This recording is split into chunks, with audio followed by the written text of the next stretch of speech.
नमस्कार, मैं दीपक शर्मा हूँ। मेरे यूट्यूब मंच पर आपका स्वागत है।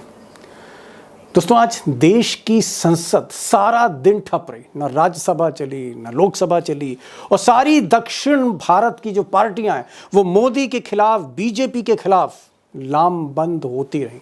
और इस हंगामे के बीच सबसे ज़्यादा जो स्थिति डामाडोल है वो मिस्टर नायडू की, नायडू बाबू की स्थिति सबसे ज़्यादा नाजुक है, क्योंकि दक्षिण भारत की पार्टियां जो संसद को ठप कर रही हैं उसका सबसे बड़ा प्रेशर मोदी से ज़्यादा प्रेशर मिस्टर नायडू पे आ रहा है। मेरी जिम्मेदारी है शेर के नाते, इसलिए मैं फिर आपसे आग्रह कर रहा हूं कि आप जाइए बाहर। आप सदन नहीं चलाना चाहते। और सच्चाई यह है कि अगर ये हालात और बिगड़े, आने वाले दिनों में ये हालात और बिगड़ते हैं संसद में, तो नायडू बाबू के पास अब दो ही ऑप्शन हैं। या तो वो दक्षिण भारत के साथ जाएं, अपना वोट बैंक बचाएं, या फिर मिस्टर मोदी के साथ जाएं। आप कह सकते हैं कि नायडू बाबू की स्थिति ऐसी है कि आगे कुआं है, पीछे खाई है। अब दोस्तों, चाहे कांग्रेस पार्टी हो जिसकी तेलंगाना में और कर्नाटक में सरकार है दक्षिण में, या फिर स्टैलिन साहब हों जिनकी सरकार तमिलनाडु में, या फिर वामपंथी दल हैं, लेफ्ट पार्टीज जिनकी केरल में सरकार है, ये सारी पार्टियां, कांग्रेस, डीएमके, लेफ्ट या फिर बीआरएस, सारी पार्टियां, कांग्रेस डीएमके जिसमें प्रमुख हैं, ये बार बार प्रेशराइज कर रही हैं नायडू बाबू को दो इश्यूज़ पे, और दोनों इश्यूज़ बड़े नाजुक हैं। पहला इशू ये है कि वक्फ बोर्ड पर विपक्षी पार्टियां कह रही हैं मिस्टर नायडू से कि आप वक्फ बोर्ड में जो नया कानून, जो अमेंडमेंट बिल फिर से इंट्रोड्यूस करने जा रहे हैं मिस्टर मोदी, आप उसका विरोध करिए, अपोज करिए वक्फ बोर्ड को। ये प्रेशर है। अब यहाँ वोट बैंक फंस रहा है नायडू बाबू का, मुस्लिम उनको दिल खोल कर वोट देते हैं, तो यहाँ फंसे हुए हैं। दूसरा मुद्दा डीलिमिटेशन का, सीटों का बंटवारा है, जो सीटें बढ़ाई जाएंगी या घटाई जाएंगी लोकसभा राज्यसभा में, इस पर भी दक्षिण भारतीयों का प्रेशर है नायडू बाबू पर कि भैया आप मोदी के साथ नहीं, इस मुद्दे पर आप दक्षिण भारत के हो, आंध्र प्रदेश दक्षिण भारत में, आप साउथ इंडिया के साथ खड़े होइए, आप मिस्टर मोदी के साथ खड़े हो रहे हैं। तो दोनों ही मुद्दों पे अगर आप देखें तो मिस्टर नायडू का जो वोट बैंक है फंसता जा रहा है। और मुसीबत ये है कि ये जो हंगामा है, ये जो संसद ठप हो रही है, या ये जो विरोध बढ़ता जा रहा है, ये रुकने का नाम नहीं ले रहा। अब दोस्तों, सच्चाई ये है कि आज की तारीख में आप कह सकते हैं कि पहली बार जब से 2024 में एनडीए की सरकार बनी है, तब से नायडू बाबू किंग मेकर की तरह मज़ा ले रहे थे, आनंद ले रहे थे, लुत्फ ले रहे थे। पहली बार ऊंट पहाड़ के नीचे आया, पहली बार नायडू बाबू मुसीबत में फंसे, और ऐसी मुसीबत में फंसे, ऐसे भंवर में फंसे कि निकलना मुश्किल है। और सच कहूँ तो दो ऑप्शंस हैं मिस्टर नायडू के पास। पहला ऑप्शन ये है कि भाई वो मोदी जी से बात करें, सहयोगी दल है, उनकी बैसाखियों पे मोदी सरकार चल रही है, तो मोदी जी से बात करें और वक्फ बोर्ड और डीलिमिटेशन, परिसीमन के मामले दोनों ठंडे बस्ते में डाल दें। मोदी जी से कहें कि इसको आप रोक दीजिए, वक्फ बोर्ड के बिल को रोकिए और डीलिमिटेशन की कार्रवाई को रोक दीजिए, इसको पोस्टपोन करिए, स्थगित कर दीजिए, या तो वो ये कह दें। और अगर मोदी नहीं मानते हैं तो फिर मोदी को ही छोड़ दें। अब सवाल यह है कि नायडू बाबू पे जहां डीलिमिटेशन, परिसीमन और वक्फ बोर्ड, दो तलवारें लटकी हैं सिर पर, तो नीतीश बाबू पर भी एक तलवार लटकी वक्फ बोर्ड की, क्योंकि मुस्लिम वोट उनको भी चाहिए और इलेक्शन है बिहार का इस बार। तो फंसे तो नायडू भी हैं और नीतीश भी हैं। नायडू कुछ बुरी तरह फंसे हुए। सवाल इस बात का है कि आने वाले समय में 25 तारीख को एक मीटिंग है जहां पर नायडू बाबू को बुलाया गया है दक्षिण भारत में। अब वो जाते हैं नहीं जाते हैं देखना होगा, नहीं जाते हैं तो और मुसीबत है। सवाल इस बात का है कि आगे की लाइन नायडू नीतीश की क्या होगी, और क्या हम इसका अर्थ ये लगाएं कि पहली बार, फॉर द फर्स्ट टाइम, जब से ये सरकार बनी है, तीसरी बार मोदी जी प्रधानमंत्री बने, पहली बार क्या एनडीए में दरारें दिख रही हैं, एक डिवीज़न है, एनडीए मुसीबत में। और ये एक बड़ा इशू है क्योंकि राष्ट्रीय राजनीति पर ये बड़ी छाप छोड़ सकता है, राष्ट्रीय राजनीति को बदल भी सकता है। मोदी को भी अल्टीमेटली मुसीबत का सामना करना पड़ सकता है। क्या मोदी झुकेंगे? क्या मिस्टर मोदी नीतीश और नायडू के आगे झुकेंगे, या नायडू को झुकना पड़ेगा दक्षिण भारत की पार्टियों के आगे? एक बहुत बड़ा सवाल है। और मैंने कोशिश करी कि इसके और थोड़ा तह में जाऊँ, थोड़ा और इसके डीप जाऊँ। नायडू बाबू के बड़े पुराने मित्र कह लीजिए, पत्रकार मित्र कह लीजिए, जो बरसों से नायडू बाबू के साथ उठ बैठ रहे हैं, उमाकांत लकड़ा, मैंने उनको बुलाया कि भाई नायडू बाबू के जहन में क्या चल रहा है, क्या ऐसी नौबत आ सकती है कि वो मिस्टर मोदी को ही छोड़ दें, कैसा हो सकता है अगर संकट गहराया, ये मैंने उनसे पूछा है। और नीतीश बाबू पर क्या असर पड़ेगा, खासकर वक्फ बोर्ड को लेकर, क्योंकि वहाँ इलेक्शन भी है। नीतीश वैसे ही पहले से परेशान है, तो मैंने आज पटना से सरोज जी को बुलाया, सरोज सिंह को बुलाया, और अभिषेक भी होंगे। इन तीनों लोगों की, एक्सपर्ट्स की आप बात सुनिए, एक सेकंड ओपिनियन लीजिए, एक अंदाज़ा आपको लगेगा कि सब कुछ ठीक नहीं चल रहा है एनडीए में, और कहीं ना कहीं पहली बार एनडीए ट्रबल में, मुसीबत में दिख रही है। आप कह सकते हैं बहुत दिन बाद ऊंट पहाड़ के नीचे आया है। नायडू बाबू को जिस तरह से आप समझते हैं, मुझे लगता है कि हम लोगों के बीच में कोई उतना अच्छा समझता नहीं। क्या नायडू बाबू, अगर उनकी पार्टी पर, उनके वोट बैंक पर खतरा हुआ, ऐसी स्थिति में वो अपना वोट बैंक देखेंगे या मोदी को देखेंगे? मैं एक स्पष्ट जवाब चाह रहा हूँ, वोट बैंक या मोदी का पैसा या वोट बैंक की राजनीति? नहीं, देखिए, कोई भी पार्टी तात्कालिक लाभ के लिए इतना इंतजार नहीं करती कि उनकी अपना बेस खत्म हो जाए और वो एक कठपुतली की तरह मोदी की पीछे, आगे पीछे घूमते रहे। जब उनको लगेगा कि बगल वाले स्टेट्स में धुआं उठ रहा है, तमिलनाडु में, दूसरे राज्यों में धुआं उठ रहा है, इधर वक्फ बोर्ड की तलवार लटक रही है, और लंबे समय तक आप जो मोदी सरकार है वो धीरे धीरे अलोकप्रिय हो रही है साउदर्न स्टेट्स में। वहां देखिए, केरला में भी अगले साल चुनाव है, बिहार में तो चुनाव सर पर आ ही गया है। तो अगर ये सारी चीजें होंगी तो देखिए, मैंने देखा कि चंद्रबाबू नायडू फैसला करने में 2 मिनट नहीं लगाएंगे। उन्होंने 3 बार कांग्रेस के साथ छोड़ा, यूनाइटेड फ्रंट के साथ छोड़ा, और जब उन्होंने उनका साथ छोड़ा, फिर 2 बार भारतीय जनता पार्टी के साथ, तो उन्होंने गच्चा दे दिया बीजेपी को, और इसी तरह के मुद्दों पर गच्चा दिया। तो मुझे नहीं लगता कि चंद्रबाबू नायडू एक विश्वसनीय एलाइज है आज की तारीख में। वो केवल अपने आंध्र प्रदेश के इंटरेस्ट के लिए भारतीय जनता पार्टी के साथ है, और लेकिन अगर सर से पानी गुजर गया तो वो इतने श्रूड हैं, उनके जो पत्ते होते हैं वो इतना ढंग से चलते हैं कि भारतीय जनता पार्टी को पता ही नहीं चलेगा, और उनके एमपी राष्ट्रपति भवन जाकर के समर्थन वापसी की चिट्ठी दे देंगे। तो ये तमाम तरह के जो सवाल है, लेकिन सवाल उनके पास सवाल ये भी है, एक छोटा सा पॉइंट है कि चंद्रबाबू नायडू मौजूदा जो डिस्पेंसेशन है, जो एनडीए अलायंस है दिल्ली में, इसी लोकसभा में अगर कोई वैकल्पिक सरकार बनने की सूरत होगी, जिस दिन बनेगी, क्योंकि उनको चाहिए सेंट्रल गवर्नमेंट का सपोर्ट। वो एक विरोधी सरकार को केंद्र में बर्दाश्त नहीं कर पाएंगे, क्योंकि उनको दरकार है। तो अगर कोई वैकल्पिक सरकार 18वें लोकसभा में केंद्र में बनने की सूरत होगी, तो चंद्रबाबू नायडू पहले व्यक्ति होंगे जो उस नाव से कूद करके इस नाव में आएंगे। इतना मैं आपको कह सकता हूँ जी। पहले नेता होंगे जो संकट अगर पड़ेगा, अगर नायडू को लगता है कि मोदी से नुकसान हो रहा है, फायदा नहीं हो रहा है, और उनकी जो अपनी कंस्टिट्यूंसी है आंध्र प्रदेश में, अगर जनता चाहती है कि सीटें ज्यादा मिलें डिलिमिटेशन में, और एक प्रेशर आंध्र प्रदेश में नायडू बाबू पे आता है, तो अपनी वोट बैंक पॉलिटिक्स के लिए नायडू किसी भी हद को पार कर सकते हैं। यानी लब्बो लुआब ये है कि मोदी को छोड़ सकते हैं अगर उनकी खुद की राजनीति संकट में पड़ी। अभिषेक, आप चूंकि सारा डेटा देखते हैं, मेन स्ट्रीम पॉलिटिक्स को वॉच कर रहे हैं, कवर कर रहे हैं, मेरा सवाल ये है कि नायडू पर 2 तलवारें लटकी हुई हैं, एक वक्फ बोर्ड की तलवार है और एक डीलिमिटेशन की तलवार है। डीलिमिटेशन सीधे सीधे पब्लिक को इफेक्ट कर रही है, और वक्फ बोर्ड पर जिस तरह से अभी तक नायडू ने मोदी का साथ दिया है, मुस्लिम उनसे नाराज हो सकते हैं।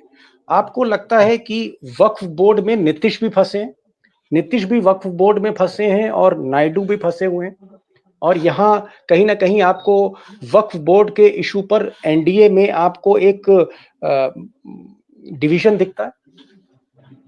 देखिए दीपक जी, एनडीए में डिवीजन तो पहले से ही है, क्योंकि भारतीय जनता पार्टी 240 पर भले ही आ गई, लेकिन सरकार को चलाने का जो ढर्रा था वो 272 प्लस वाला अभी भी है, बहुमत की सरकार वाला ढर्रा अभी भी है, और उससे न तो नायडू खुश है न नीतीश कुमार खुश है।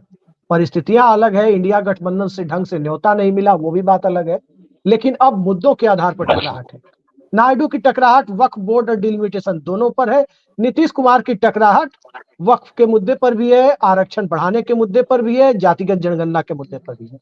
अब नरेंद्र मोदी कैसे फंस रहे हैं नीतीश कुमार के ट्रैप में, नायडू वाली बात तो खैर बता दी उमाकांत सर ने, नीतीश कुमार के ट्रैप में कैसे फंस रहे हैं वो देखे जाने वाली बात है। क्योंकि सबसे पहले डिलिमिटेशन उन्हें कराना है तो जनगणना करानी होगी, जनगणना करानी होगी तो जाति जनगणना वाला मामला सोल्व करना होगा। जी। और वो करने के लिए जब एक तरफ चंद्रबाबू नायडू दबाव बना रहे हैं, तो यहाँ नीतीश कुमार को स्टेट असेंबली इलेक्शन में जो सर पर खड़ा है इलेक्शन, उसमें सीटों की बार्गेनिंग में ज्यादा सुविधा हो रही है। क्योंकि कोई भी सरकार जो अल्पमत में है, जो बहुमत अपने बूते जिसके पास नहीं है, सारे फ्रंट एक साथ खोल करके नहीं रखेगी, सबसे जी। झगड़ा करके नहीं रखेगी, चाहे नायडू भी हो, नीतीश भी हो, एकनाथ शिंदे भी हो, ये काम नहीं करेगी। तो एक तरफ प्रेशर उधर बढ़ रहा है तो काम इनका आसान हो रहा है। लेकिन सवाल यही है कि ये खेल कब तक चलेगा। बबल, जी। एक बैलून जो है ज्यादा दबेगा तो ब्रस्ट ही करेगा, यही होता है। राजनीति उलझती जा रही है और इस उलझती राजनीति में नायडू नीतीश दोनों उलझ रहे हैं, क्योंकि जैसा अभिषेक ने कहा कि सिर्फ परिसीमन सीटों के बंटवारे का मसला नहीं है, यहाँ पर मसला कास्ट सेंसस है, जाति आधार पे जो सेंसस चाहते हैं वो एक नीतीश कुमार की डिमांड है। दूसरा, मुसलमानों को लेकर जो वक्फ बोर्ड में जिस तरह से मोदी उम्मीद कर रहे हैं कि नीतीश साथ दे, वहां पर मुस्लिम वोट कहीं ना कहीं नीतीश के हाथ से दरक रहा है। तो परेशान नीतीश भी हैं और परेशान नायडू भी हैं। सरोज जी, भाई आप नीतीश कुमार के कैंप में चाय भी पीते हैं, नाश्ता भी करते हैं और बातचीत भी आपकी होती रहती है। क्या मैं ये चीज पूछ सकता हूँ, क्योंकि आप पटना में हैं, नीतीश कुमार के घर से कुछ दूर पर हैं, क्या नीतीश कुमार के कैंप में बेचैनी है वक्फ बोर्ड को लेकर? वक्फ बोर्ड को लेकर मुस्लिम उनके हाथ से निकल जाएगा, और क्या मुसलमानों का वोट नीतीश कुमार को मिलता रहा है जब बावजूद इसके कि वो बीजेपी के साथ खड़े? देखिए दीपक भाई, सबसे बड़ी बेचैनी जो हो रही है वक्फ बोर्ड को तुल्य बेचैनी है, इस पर भी हम बात करेंगे, और जातीय जनगणना पर भी बेचैनी है। लेकिन सबसे बड़ी बेचैनी है अमित शाह 29 तारीख को आ रहे हैं। अपने तमाम सांसदों को विधायकों को उन्होंने तलब कर दिया है और एक ही नारा दिया है, जीतो या जाओ।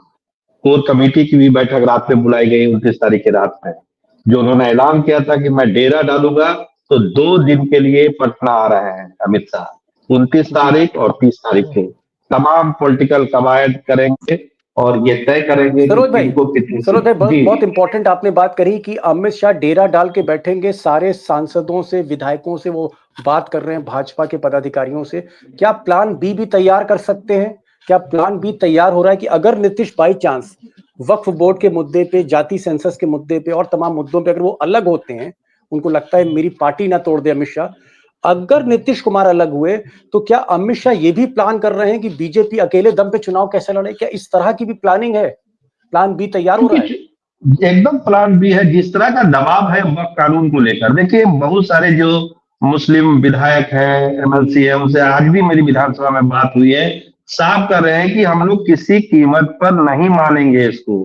हम लोग बार बार नीतीश कुमार को कह रहे हैं कि इसको आप रिजेक्ट करिए, सिरे से रिजेक्ट कर दीजिए, नहीं तो फिर जनता दल यूनाइटेड और मुसलमानों का कोई रिश्ता नहीं रहेगा। हम लोग कहाँ रहेंगे हम लोग को नहीं पता है एकदम जी। तो ये जो टेम्परामेंट है मुस्लिम विधायकों का यहाँ पर, जो जनता दल यूनाइटेड से जुड़े हुए हैं, वो एक बड़ा दबाव नीतीश कुमार के ऊपर डाल रहा है कि आपको कुछ फैसला करना पड़ेगा। लेकिन जो ललन सिंह का भाषण हुआ था पार्लियामेंट में, और उसके बाद जो बिहार में जो भाषा बदली है, ये जो डोलड्रम वाली स्थिति है उसको क्लियर करने के लिए तमाम जो है गुलाम गौस टाइप जितने भी उनके विधायक हैं और एमएलसी हैं, वो दबाव बनाए हुए हैं। तो दोहरा दबाव है। ओके, मैं आ रहा हूँ उमाकांत लखेड़ा जी के पास। उमाकांत जी, आप लोकसभा कवर कर रहे हैं इतने बरसों से, और लोकसभा आज भी आप कवर करते हैं। मैं ये पूछ रहा हूँ कि अगर वक्फ बोर्ड को लेकर और डिलिमिटेशन को लेकर नीतीश परेशान है, नायडू परेशान है, वक्फ बोर्ड को लेकर अजीत पवार भी परेशान है, क्योंकि एनसीपी जो उनकी पार्टी, उनको मुस्लिम्स का वोट मिलता है। कई मुस्लिम नेता इंपॉर्टेंट ओहदों पर भी हैं अजीत पवार की पार्टी में, और चिराग पासवान तो पूरी तरह से आप कह सकते हैं उनको मुस्लिम का एक बड़ा वोट मिलता रहा है। क्या चिराग पासवान, अजीत पवार, नीतीश कुमार, नायडू, सबका अस्तित्व खतरे में आ सकता है। क्या ये लोग मिलकर मोदी पर दबाव डाल सकते हैं कि भाई ये जो डिलिमिटेशन का मामला है, वक्फ बोर्ड का मामला है, इसको मोदी जी कुछ महीनों के लिए टाल दीजिए, कुछ सत्र के लिए टाल दीजिए? क्या इनकी एक ये स्ट्रेटेजी हो सकती है? चंद्रबाबू नायडू की हाल के दिनों में जो भी मीटिंग्स हुई है अपनी पार्टी के लोगों के जरिए, सांसदों के जरिए, उन्होंने जो गुजरात लॉबी है, प्राइम मिनिस्टर मोदी और अमित शाह, इन दोनों को कहलवा दिया कि इन दोनों पर को आप किसी तरह टाल दीजिए। वो उनका कहना है कि को मिडिल पाथ, कोई बीच का रास्ता निकाले। तो बीच का रास्ता क्या होता है कि वक्फ बोर्ड तो देखिए, वक्फ बोर्ड तो बेकार में एक जिसको कहते हैं ना, एक लकड़ी है कि वो लकड़ी आपने उठा रखी है, उसको लेके आप घूम रहे हैं। मुझे तो बातचीत हुई टॉप लेवल पर, उनका कहना है कि साहब ऐसा है कि तो एजेंडा है, वक्फ बोर्ड तो एजेंडा है, एजेंडे के लिए इन्होंने चलाया कि इससे किसी तरह ऐसा मैसेज जाए कि साहब मुसलमानों को इतना परेशान करो, इतना आइसोलेट करो कि वो भारतीय जनता पार्टी उनको दिन भर परेशान रखे, 24 घंटा परेशान रखे और एक दिमाग में अस्वस्थता की भावना मुसलमानों में रहे। ये भारतीय जनता पार्टी की पॉलिसी है और ये मैं हौसत बहुत से बता रहा हूँ, ये एक एजेंडा से ही लाया गया था और एजेंडे पर ही पूरा कैबिनेट मीटिंग और रिव्यू और जेपीसी सब हो रही है। तो बहरहाल मैं ये मानूं आपके जवाब से, क्योंकि समय कम है, आपका ये कहना है कि नीतीश और नायडू और चिराग पासवान ये सब चाहते हैं कि मामले को डिले कर दिया जाए, इसको टाल दिया जाए, ऐसी बात है? यस या नो? ये लोग क्या चाह रहे हैं? पर दोनों, यस बिल्कुल, वक्फ बोर्ड पर उनका साफ साफ कहना है कि इससे बहुत पॉलिटिकल समस्याएं हो जाएगी, खासतौर पर बिहार में, आंध्र प्रदेश में चंद्रबाबू नायडू को अभी नहीं होगी तो बाई इलेक्शन में होगी। बाई इलेक्शन कोई ना कोई तो होता ही रहता है, तो इनको बड़ी मुसीबत हो जाएगी। एक बार कोई जनाधार खिसकता है तो फिर वापस लौटता नहीं है। और मैं तो साउथ इंडिया की बात कर रहा हूँ कि हालत खराब, जी गले की हड्डी बन जाता है, तो इनके पास कोई रास्ता नहीं है। चाहे वो नीतीश कुमार हो, चाहे वो नायडू हो, चाहे वक्फ बोर्ड हो, डिलिमिटेशन हो, इस तरह के जो कानून बनाने की जो मोदी जी ने ठान ली है, सभी की राजनीति पर कहीं ना कहीं एक बहुत, खासकर वोट बैंक पर एक गहरी चोट लग रही है और असमंजस की स्थिति है इस वक्त एनडीए। 2024 में जब लोकसभा में भाजपा अल्पमत में आई थी, पहली बार एनडीए में मुझे दरारें दिख रही, पहली बार, क्योंकि इससे पहले सब कुछ स्मूथ था, सारी चीजें चल रही थी। क्या आपको लगता है अभिषेक कि अगर मोदी नहीं माने, क्योंकि 100 साल आरएसएस के हैं, मोदी की मोहन भागवत से मुलाकात होनी है, आरएसएस का प्रेशर है वक्फ बोर्ड के लिए, तो एक तरफ आरएसएस का प्रेशर है, 100वां साल आरएसएस का है मोदी के ऊपर, और इधर नायडू नीतीश का प्रेशर है। अगर मोदी प्रेशर में आगे बढ़ते हैं तो क्या एक ऐसा मकाम आ सकता है कि नीतीश और नायडू इस समर्थन पर पुनर्विचार कर सकते हैं? क्या वो सोच सकते हैं कि भाई मोदी अब महंगे साबित हो रहे हैं हमारे लिए? देखिए, नरेंद्र मोदी महंगे साबित हो रहे हैं या नहीं हो रहे हैं, ये तो बिहार विधानसभा चुनाव एक लिटमस टेस्ट है, उसमें पता चल जाएगा। और पता इसलिए भी चल जाएगा क्योंकि जनता दल यूनाइटेड का जो कोर कंस्टिट्यूएंसी है, उसमें आरक्षण और जाति जनगणना जो बड़ा मुद्दा बना हुआ है, वो नीतीश कुमार के वोटर पर कितना इम्पैक्ट डाल रहा है, कि वो नीतीश कुमार को वोट करें या दूसरी धारा पकड़े, ये चुनाव में पता चलेगा। और चुनाव हो जाने दीजिए, फिर उसके बाद नीतीश कुमार इतना तो तय है कि एनडीए के साथ रुकने वाले नहीं है। सीटें मिलती हैं तब भी, नहीं मिलती है तब भी, दोनों ही परिस्थितियों में रुकने की गुंजाइश नहीं दिखती। और नीतीश कुमार जब निकलेंगे तो चंद्रबाबू नायडू कितने दिनों तक रुके रहेंगे कहना थोड़ा मुश्किल है, क्योंकि उनके भी लक्षण दिखाई नहीं देते कि वो इस गठबंधन के साथ रुके रहे। बीजेपी की स्थिति यही है भाई, थोड़ा सा, कई लोग कहेंगे कि ये पाइप ड्रीम है, लेकिन मुझे लगता है कि कहीं ऐसा ना हो कि नरेंद्र मोदी ही खुद चले जाए कोई बड़ा मुद्दा उछाल करके कि 240 का आंकड़ा कब तक झेला जाए, ये मिड टर्म पोल में चले जाए। खैर, उसके लिए तो हमें सितंबर तक रुकना पड़ेगा जब मोदी 75 साल के हो रहे हैं, लेकिन वो बहुत दूर की कौड़ी है।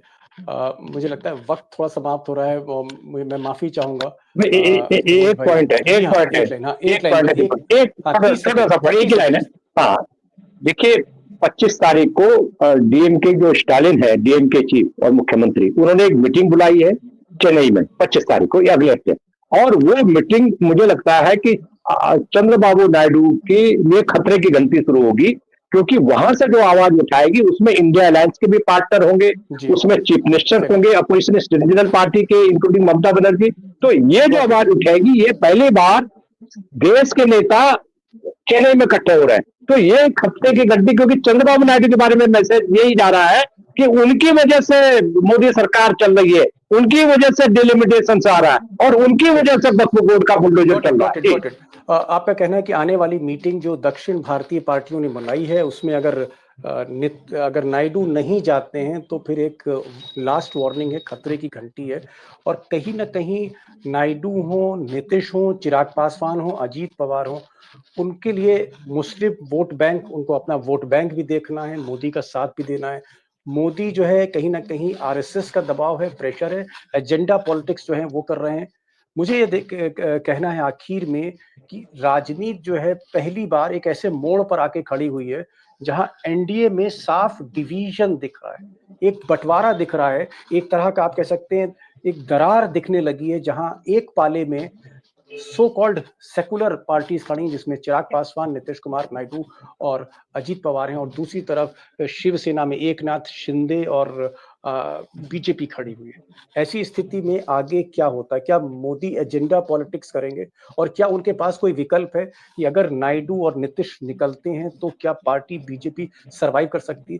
क्या जेडीयू को तोड़ा जा सकता है, स्प्लिट किया जा सकता है? क्या शरद पवार की पार्टी और उद्धव ठाकरे की पार्टी, इनके सांसद तोड़ के मर्ज किए जा सकते? इस तरह की भी कोई ना कोई गतिविधियां, इस तरह का भी कुछ ना कुछ खेल चल रहा है जैसा मुझे सुनने में। बहरहाल आज आप तीनों लोग आए, सरोज भाई समय नहीं दे पाया, बहुत बहुत माफी चाहूंगा आपसे।